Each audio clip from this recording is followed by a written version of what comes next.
तहान भागली. मुंग्या फिरायला बाहेर पडल्या. त्या चालत चालत खूप दूर गेल्या आणि रात्र झाली.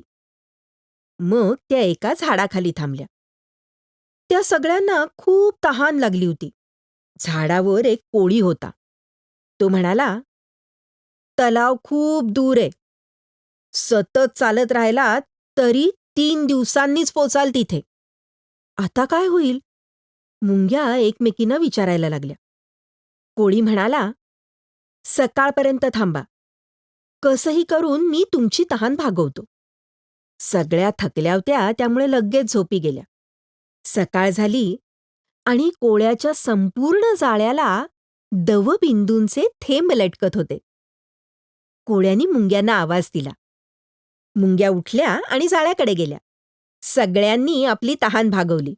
कोळ्याचे आभार मानले आणि परतीच्या प्रवासाला लागल्या. अरे वा, किती छान गोष्ट होती.